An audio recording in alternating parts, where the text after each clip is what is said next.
বিয়ের কথা গোপন রেখে সৌদি প্রবাসীর সাথে সম্পর্ক, সেই প্রবাসীর হাতেই খুন হলেন শিক্ষার্থী ও তার স্বামী। বুধবার দুপুরে রাজধানীর মিরপুরে এমন নৃশংস ঘটনায় হতবাক প্রতিবেশী আর স্বজনরা। ঘটনাস্থল থেকে ঘাতককে অস্ত্রসহ আটক করেছে পুলিশ। চলছে মামলা দায়েরের প্রস্তুতি। মিরপুর 11 নম্বরের বি ব্লকের প্রথম সড়কেই বিভীষিকা। প্রতিবেশীরা জানায় 35 নম্বর বাড়ির 5 তলায় সাবলেট থাকতেন পাপ্পু ও দোলা দম্পতি। শোরগোল শুনতে পেয়ে ওই ফ্ল্যাটে গিয়ে দোলনা আক্তার দোলা ও তার স্বামীর মরদেহ দেখতে পান তারা। মায়ের বন্ধন, একটা বাচ্চা পালা, একটা মা বাবার সন্তান।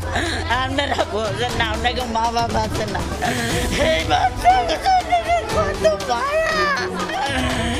যদি পৃথিবী লেখে দেয়, তারপরে তো এই মায়ের শোধ হয় না। পুলিশ জানায় দোলার পূর্ব পরিচিত গাউস সৌদি প্রবাসী। বুধবার দুপুরে বাসায় যান তিনি। হঠাৎ ধারালো ছুরি দিয়ে উপর্য করে আঘাত করতে থাকেন। ঘটনাস্থলেই প্রাণ হারায় দোলা ও তার স্বামী নাজমুল পাপ্পু। ওনারা হচ্ছে 5 মাস যাবত এখানে থাকে। বেসিক্যালি হচ্ছে যে মহিলাটা উনি ভাড়া নিয়েছে, উনি হচ্ছে উত্তরা ইউনিভার্সিটিতে LLM পড়তো, আর হচ্ছে ওনার হাজব্যান্ড একটা ফার্মাসিউটিক্যালসে জব করতো।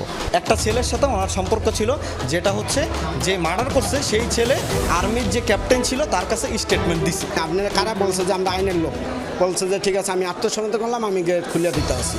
পরে ওই লোকই গেট খুলে দিছে। 999-এ ফোন পেয়ে পুলিশ গাউসকে আটক করে। প্রাথমিক তদন্তে পুলিশ বলছে পরকীয়া সম্পর্কের জেরে এই হত্যাকাণ্ড। বিভৎস ছুরিকাঘাত করে খুব রাগ থেকেই পরবর্তীতে সে গাউস প্রাথমিকভাবে জানায় যে আমার সাথে প্রেম করে আরেকজনের সাথে প্রেম করতেছে, এটা সে মেনে নিতে পারে। এটা সে না মেনে নিতে পেরেই এই ঘটনাটি ঘটে। দোলা উত্তরা ইউনিভার্সিটির শিক্ষার্থী ছিলেন আর স্বামী পাপ্পু বেসরকারি চাকুরিজীবী। মিরপুরের ওই বাসায় সাবলেট থাকতেন তারা।